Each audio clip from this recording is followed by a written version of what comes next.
ఎందుకంటే ఎక్కడెక్కడ చంపుతున్నాడు ఫస్ట్ ఒక దగ్గర మాతో సంతకాలు పెట్టించుకోరు మమ్మల్ని నమ్మించి అది కాదు మాకేమీ తెలియదు బాబు ఇక్కడే మీ పాప చనిపోయింది పోలీసు అధికారులు మేము ఎంక్వైరీ చేసాము ఏంటి వాళ్ళు ఎదురైన వాళ్ళు చెప్పారు ఏంటి అదే మీకు చెప్తాం మీరు నమ్మండి మా తండ్రి లాంటి వాళ్ళు మీకు న్యాయం జరుగుతుందని చెప్పి మాతో నా సంతకం పెట్టించారు ఏంటి నేను పూర్తి ఒక అడ్రస్ మాత్రం చెప్పాను తర్వాత మా ఇంటి అంతా మీద ఒక వైట్ పేపర్ 4 సంతకాలు మా అడ్రస్ రాసుకున్నాను వెనకాల వైట్ పేపర్ లో ఉన్నాయి ఎందుకయ్యా అంటే ఏంటి మీకు పిలుస్తాము ఏంటి మీకు పిలుస్తాను దాంట్లో రాస్తాము స్టేట్మెంట్ చెప్పారు ఆ స్టేట్మెంట్ లేకుండా నాకు ఏంటి 164 అని ఏంటి అక్కడ జడ్జి గారితో నాకు పెట్టేశారు ఆ జడ్జి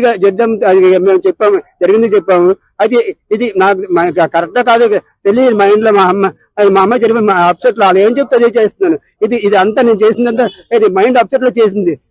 నాకు మరొకసారి ఏంటి ఎఫ్ఐఆర్ రాయించి ఏంటి మేము సంతకాలు పెట్టిన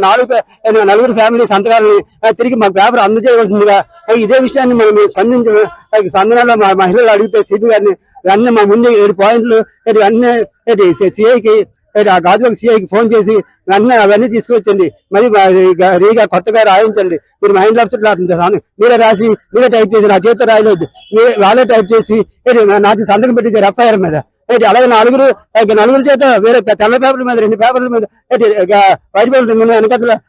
మా సంతకాలు పెట్టించారు మా 4 ఫ్యామిలీకి అది మాకు భయం వేస్తుంది ఈ పాప చనిపోయిందని మేము భయపడితే ఈ సంతకాలు మా పని అయిపోయింది ఎందుకంటే వాడికి న్యాయం జరిగే విధంగా వాడికి ముందే కొమ్మకి అయిపోయారు ముందే వాళ్ళు ముందు రోజు చంపిస్తారు అన్న పోలీసులు టీవీలో ఇవ్వాలి కదా మీడియాకి ఇవ్వాలి కదా వారితో కొమ్మకి అయ్యి వాళ్ళతోనే వాళ్ళతో పెద్ద పెద్ద లాయర్లు సలహాలు అడిగి వాళ్ళ తల్లిదండ్రులు అందరి ముందే సలహాలు అడిగేసి సలహాలు అడిగి పోలీసులతో కుమ్మకయ్యి మొత్తం మీద ఈ విధంగా మా పాపకి బ్యాడ్ చేయడానికి మీడియాకి రాయిగా చెప్పుంటారు ఇలా మీడియాకి చెప్పేస్తే ఆ పాప ఇలాగా నాకు డబ్బులు ఇవ్వాలి వేధిస్తుంది అని చెప్పేస్తే ప్రజల మధ్య స్పోర్ట్స్ ఉండదు ఎందుకంటే ప్రజలు ఇది తప్పు చేసిందని మీడియాకి చెప్పేశారు ఎందుకంటే దాంతో దయచేసి అది కాదు అది కరెక్ట్ కాదు అలాగా లాయర్లు చేయడం తప్పు ఎందుకంటే ఎందుకంటే లాయర్లు కొన్ని మంచి చెడులు చూసుకోవాలి ఎందుకంటే ఇది మాకు తగిలింది మీరు అడిగి 20,000 30,000 ఇస్తాడు అవి కాగితాలు ఎందుకంటే మరో విధంగా సంపాదించగలరు న్యాయంగా ఎందుకంటే వాళ్ళకి తెలియదు ఆ జోబులు డబ్బులు ఆడతారు కానీ మాలాగే వాళ్ళ ఫ్యామిలీలో వాళ్ళకి తెలియకంటే హాస్పిటల్కి అయిపోతారు చనిపోవచ్చు ఎందుకంటే ఇది తప్పుడు విషయం తప్పుడు మీరు 10,000 తీసుకుంటే